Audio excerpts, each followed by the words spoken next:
हौसले इतने बुलंद रखो कि असफलता आपके सामने घुटने टेक दे। हेलो दोस्तों, स्वागत है आप सभी का आपके अपने परिवार दिवाकर स्टडी हब में। दोस्तों, इस वीडियो में आज हम दक्षिण भारत के प्रमुख राजवंश जिसमें पल्लव वंश को हम डिटेल में कवर करेंगे।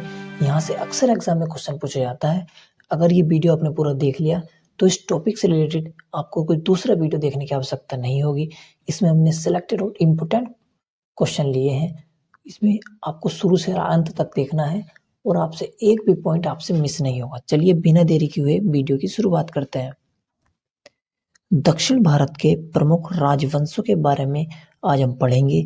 उनमें है पल्लव वंश के बारे में हम डिस्कस करेंगे।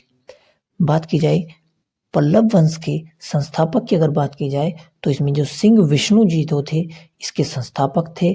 और इसकी राजधानी की अगर बात की जाए तो जो कांची इसकी राजधानी थी।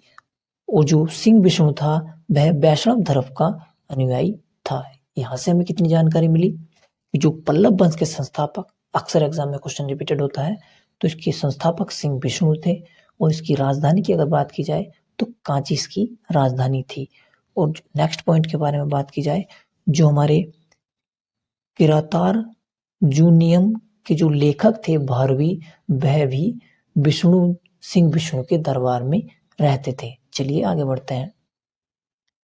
अब हम कुछ जो पल्लव वंश के प्रमुख शासक हैं उनको हम एक नजर में कवर करते हैं। जो महेंद्र वर्मन हुए वह 600 ईस्वी से 630 ईस्वी हुए। नरसिंह वर्मन प्रथम की अगर बात की जाए तो यह 630 से 668 ईस्वी हुए। महेंद्र वर्मन द्वितीय की अगर बात की जाए तो 668 से 670 ईस्वी तक हुए। और जो परमेश्वर वर्मन प्रथम है यह 670 से 680 हुए। और जो नरसिंह वर्मन द्वितीय यह 704 से 728 ईस्वी तक हुए। और जो नंदी वर्मन द्वितीय है यह 731 से 795 ईस्वी तक हुए। अब हम इनको एक एक करके डिटेल में समझते हैं। और जो लास्ट शासक की अगर बात की जाए तो पल्लव वंश का अंतिम शासक था वह था अपराजित वर्मन, जो 879 ईसा से 857 ईस्वी तक रहा। अब हम जो पल्लव वंश में वैसे तो अनेकों शासक हुए, लेकिन जो अक्सर एग्जाम में पूछा जाता है, जो मोस्ट इंपोर्टेंट शासक है, उनको हम डिटेल में कवर करते हैं। तो हमारा पहला शासक है नरसिंह वर्मन प्रथम। यह वातापी कोड की उपाधि नरसिंह वर्मन ने धारण की थी। यानी जो नरसिंह वर्मन था उसने वातापी कोड की उपाधि धारण की थी। और इसके नेक्स्ट कार्य के बारे में बात की जाए तो जो महाबलीपुरम में जो एकाश्म मंदिर है, जिन्हें रथ कहा गया है, का निर्माण भी पल्लव राजा नरसिंह वर्मन प्रथम के द्वारा ही कराया गया। और जो रथों की संख्या की अगर बात की जाए, रथ मंदिरों की संख्या इसमें 7 है। और जो रथ मंदिर में सबसे छोटा रथ है वह द्रौपदी का है, और जिसमें किसी भी प्रकार का अंकलन नहीं मिलता है। यानी यहाँ से हमें जानकारी मिली जो नरसिंह वर्मन थे, जो अक्सर एग्जाम में रिपीट होता है, जो बात पीकोंड की उपाधि है यह नरसिंह वर्मन के द्वारा ली गई है। और जो महाबलीपुरम में जो एकाश्म मंदिर है वह भी नरसिंह वर्मन प्रथम के द्वारा ही बनवाया गया है। बात की जाए अगला शासक है नरसिंह वर्मन द्वितीय के बारे में बात की जाए तो जो अरबों के आक्रमण के समय पल्लव शासक नरसिंह वर्मन द्वितीय था, जिसने राजा सिंह यानी राजाओं में सिंह, आगम प्रलय यानी शस्त्रों का प्रलय, जो शास्त्रों का प्रलय होता है, और जो शंकर भक्त यानी जो शिव का उपासक है, यह इन्होंने उपाधि धारण की। यानी पहली उपाधि राजा सिंह, दूसरी आगम प्रलय और तीसरी शंकर भक्त की उपाधि धारण की।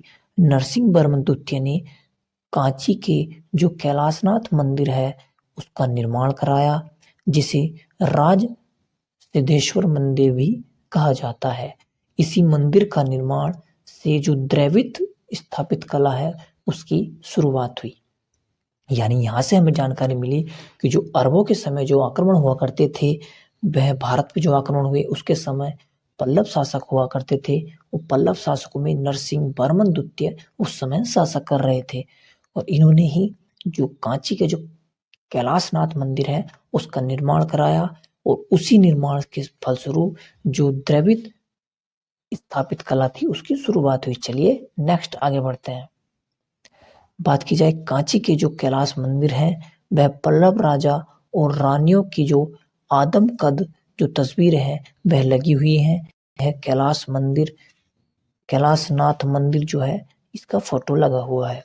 और बात की जाए नेक्स्ट पॉइंट के बारे में तो जो 10 कुमार चरित्र जो थे उसके जो लेखक थे डांडी, वह नरसिंह वर्मन द्वितीय के दरबार में ही रहा करते थे। यह भी आपके एग्जाम के लिए मोस्ट इंपोर्टेंट हो जाता है, इसको आप स्टार मार्क कर लीजिए, यहाँ से क्वेश्चन जरूर पूछा जाएगा। चलिए आगे बढ़ते हैं।